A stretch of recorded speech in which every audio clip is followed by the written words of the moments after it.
반갑습니다. 이번 시간에는 연봉 협상 그렇게 생각하면 잘할 수 없어요 라는 주제로 학습해 보겠습니다. 자, 연봉 협상에 대해서 이야기를 한번 해볼 텐데요. 제가 인터넷에 한번 이렇게 검색을 한번 해봤습니다. 연봉 협상 잘하는 비법들 너무나 많이들 이렇게 알려지고 있습니다. 대표적으로 검색을 해봤더니 뭐 이런 내용들이 나옵니다. 첫 번째, 목표 연봉 설정하기. 중요할 것 같습니다. 두 번째, 자신의 가치를 어필하기. 좋아요. 세 번째, 시나리오 준비하기. 좋습니다. 네 번째, 플랜 B 준비하기. 예를 들면, 연봉 조건이 아니면 뭐 다른 조건들이라도 좀 얻어낼 수 있도록 준비하라. 이런 얘기 같아요. 다섯 번째, 직장 내 평판 관리하기. 이렇게 한 5가지 정도로 취합이 될 수 있을 것 같은데요. 물론 이 5가지가 대단히 중요합니다.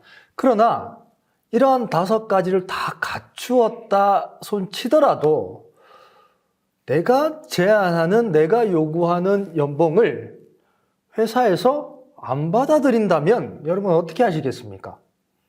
자, 연봉 협상을 잘하기 위해서는 협상의 구조를 이해할 필요가 있습니다. 자, 그렇다면 연봉 협상을 잘하는 스포츠 스타 선수들의 협상은 우리와 무엇이 다른지 한번 생각해 보겠습니다. 자, 얼마 전에 LA 다저스에서 토론토 블루제이스로 이적한 류현진 선수의 연봉 협상이 대단히 화제입니다. 자, 4년에 8천만 달러, 우리 돈으로 960억 원의 연봉을 받고 이적했습니다. 류현진 선수의 연봉 협상은 우리와 어떤 점이 다를까요? 물론 류현진 선수는 스캇 보라스라는 최고의 협상 전문가를 활용해서 협상을 펼쳤다는 점이 있습니다. 그런데 그것보다 더 중요한 점은 류현진 선수를 원하는 협상 상대방이 하나가 아니고 다수라는 점입니다. 어떤 협상이든 내가 선택할 수 있는 대안이 없다면 그 협상은 기본적으로 잘하기 힘든 협상입니다. 자, 반대로 말하면 선택할 수 있는 대안이 많은 쪽이 협상에서 유리하기 마련이다라는 얘기입니다. 이것을 협상용어로 베트나라고 합니다. Best Alternative to a Negotiated Agreement. 직역하면 협상이 결렬되었을 때 내가 선택할 수 있는 다른 대안이다라는 얘기입니다. 제가 회사에 다닐 때 후배가 매번 이런 볼멘 소리를 한 적이 있습니다. 아, 선배님, 우리 회사는 연봉 협상을 안 해요.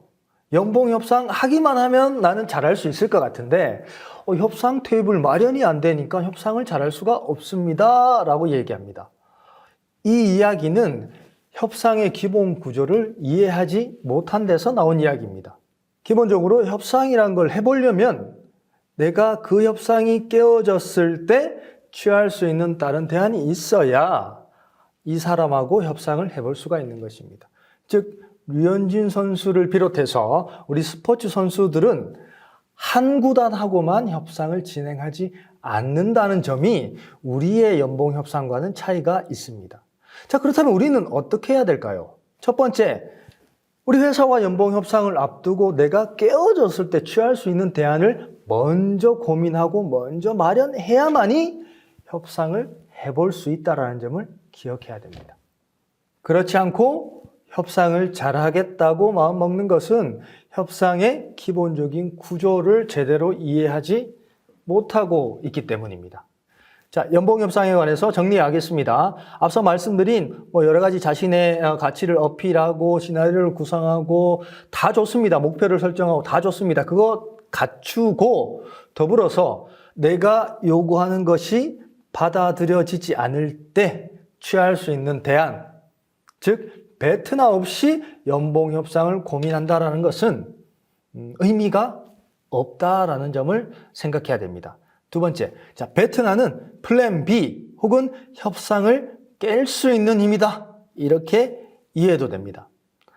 따라서 연봉 협상을 좀 잘 해보려면 협상을 앞두고 취할 수 있는 대안, 즉 베트나를 먼저 마련하는 것이 핵심이다라는 말씀을 드리겠습니다.